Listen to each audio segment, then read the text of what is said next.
gasoline prices. Faith in the U.S. Meteorological Service does not run high in Los Angeles. Astrologers, on the other hand, do a boom business. In all the hubbub, I almost missed her. A bunch of people rushed into the stucco entrance to Monument Records as another bunch of people rushed out. In the day of the 40-minute lunch hour and the 50-minute psychiatrist's hour, the hungry and the disturbed do not dawdle. There was some milling around and a few collisions, and Neil Diamond managed to escape from Alice's radio. I looked down to change the station. When I looked back up, Sally Oldfield was crossing the street. She walked fast.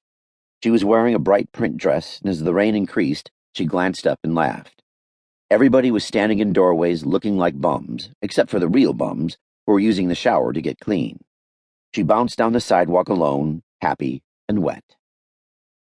When she turned the corner onto Fountain, I pulled Alice out into traffic and followed. The lighted Gowron fountain was red. It's always red, no matter which street you're on. I sat there muttering at it, and she darted across Fountain and jumped into a white late-model Corvette with a man in it. The car pulled away from the curb, fishtailed on the wet asphalt, and sped down the block. I looked both ways carefully, like they tell you to do in driving school, and ran the light. She surprised me twice the first day. Surprise number one was the little white car's destination.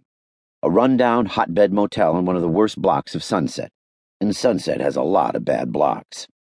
At least 4 colors and 3 sexes of wet hookers squinted into the rain, trying to catch a glimmer of interest behind the busy windshield wipers. Nobody was buying. The white sports car was already parked when I hit the first speed bump in the motel parking lot. Sarah Marie Teresa Oldfield was halfway up the stairs, followed by a slender, well-dressed man with blow-dried blonde hair. No check-in for them. They already had a key. After the door closed behind them, I went upstairs and checked the room number, 207.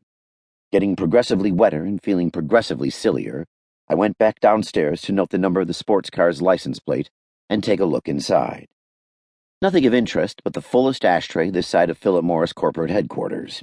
Then I dodged wet traffic to get to a phone booth on the north side of Sunset and called the number I'd been given. Harker, Ambrose Harker said. The guy didn't waste a lot of energy on charm. And good afternoon to you too, I said. It's raining. The old dog is snoring. I don't know what you mean, he said. He said that a lot, I'd noticed. It's code, I said. If you had your one-time pad with you, you'd know that it means she's in the Sleepy Bear Motel, 1589 Sunset, in room 207, with a light-haired guy who drives a white 86 Corvette, license number 1LBS004. Why do you suppose they don't start license plates with 0?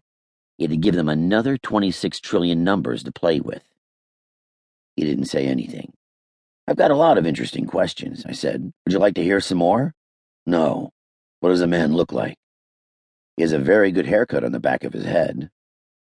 That's amusing, Harker said in the tone of voice of a man who hadn't laughed since the day the hogs ate Grandma. Is that your entire description? Until he turns around. I could tell you that he moves with an easy athletic grace, or that he has a port wine birthmark covering the left side of his face, or that his knuckles scrape the ground, but none of it would be true. When will he turn around? Harker said patiently. Most likely when he comes down the stairs.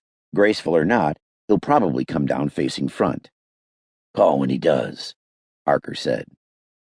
When they split up, who do you want me to follow? Who are you hired to follow? Harker asked. Then he hung up. I was debating whether to call him back and blow the whole thing off when I saw the bum. He was standing outside the door, waiting to get into the booth and away from the rain. I hung up the phone, fingered the coin return out of habit, and came up with a quarter. I gave it to the bum as I came out. He looked at it as if it were a button. Get a cup of coffee, I said. You can't get a cup with a quarter, he said sullenly through all 4 of his teeth. Then get a saucer. He mumbled something unpleasant, and I reached out and took the quarter back. Slowly, he looked down at his dirty, empty hand, and then back up to me. Have a nice day, I said. I'd taken the job, in spite of my dislike for surveillance in general, and Harker in particular. First, because I couldn't afford not to, and second, because I wasn't working on anything else except the case of Mrs. Yount's cat. Mrs. Yount had a pendulous lower lip, a mountainous